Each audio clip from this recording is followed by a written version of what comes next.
Bonjour à tous, bonjour GIC Academia, bonjour peuple du Seigneur. Nous voici au début de notre formation. Alors rapidement je m'en vais me présenter. Je suis Prégovi Akasia Musinga, l'un des formateurs de cette formation qui est basée sur l'édification et la construction de la vie d'un disciple. Vous le savez comme moi, pour être un disciple équilibré, on doit être formé. Parce qu'en réalité, la formation équilibre la vie d'un disciple. On ne peut être disciple sans la formation.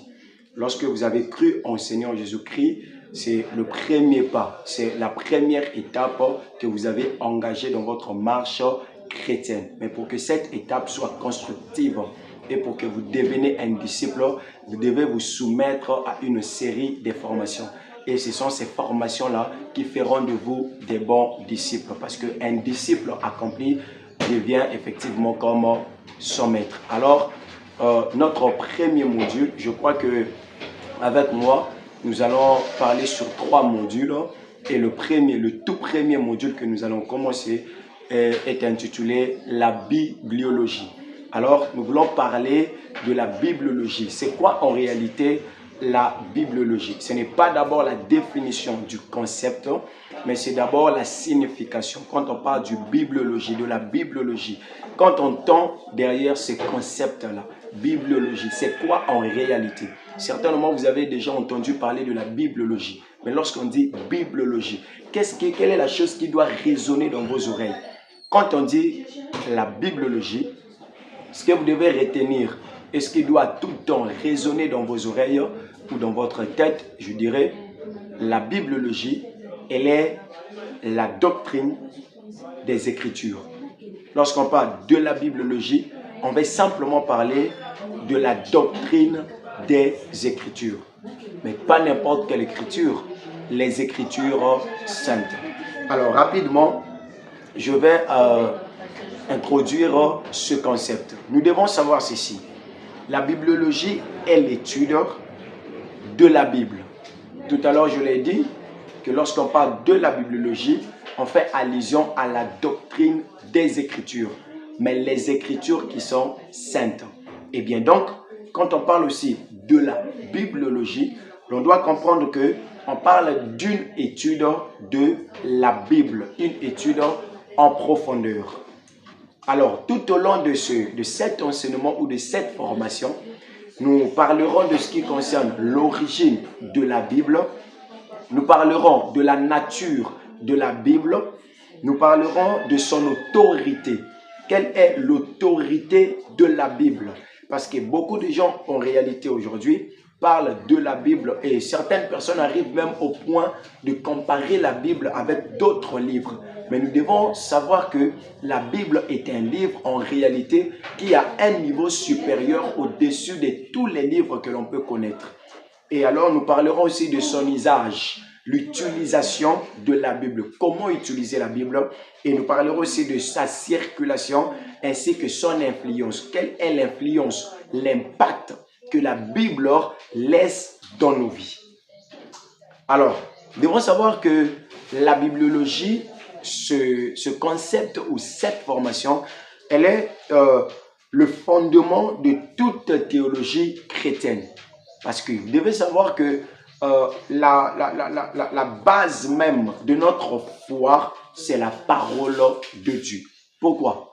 Car connaître correctement les Écritures permet de comprendre Dieu, Jésus-Christ et le Saint-Esprit ainsi que le plan du salut.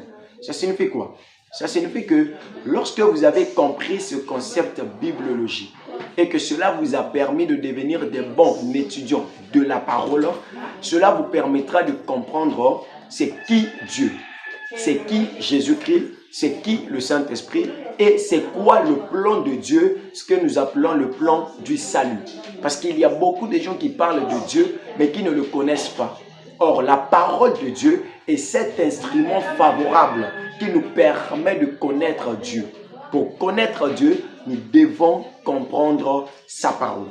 aussi longtemps que l'on n'a pas encore compris sa parole, on ne pourra bien aussi le connaître.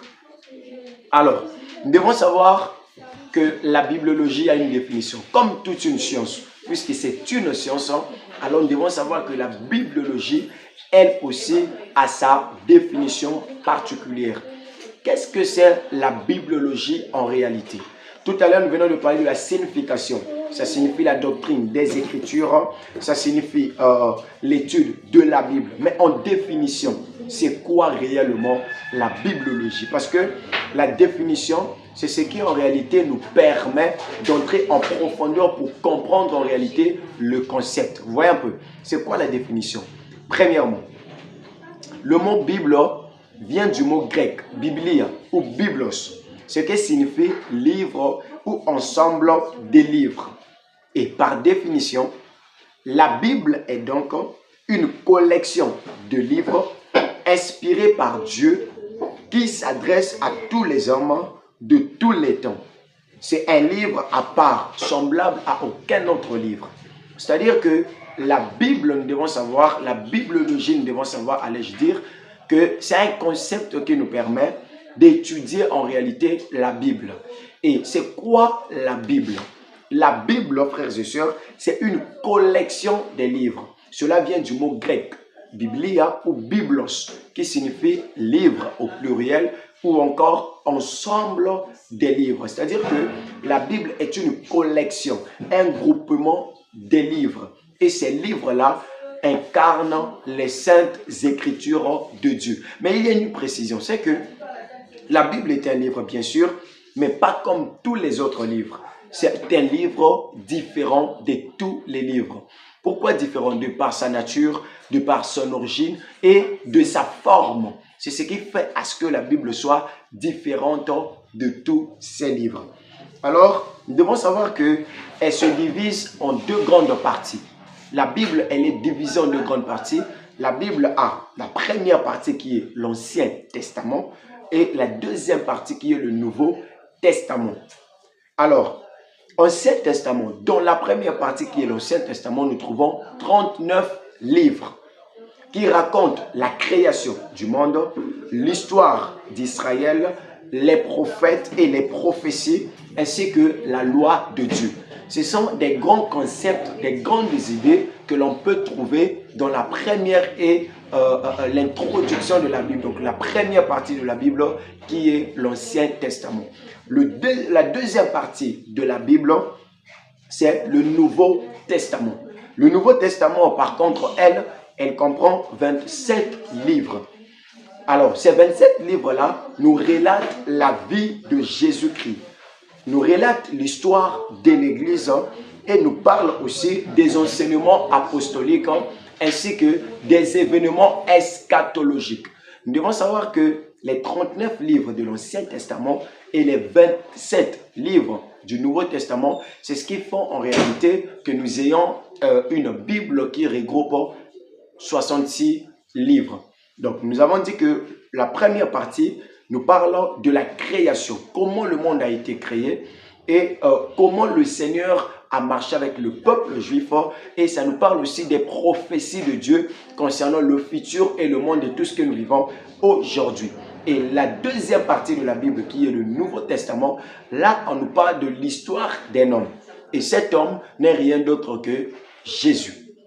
On nous parle de l'Église, la naissance de l'Église, le message que Christ a laissé aux apôtres qui, après le temps, ce message-là a donné vie à l'Église.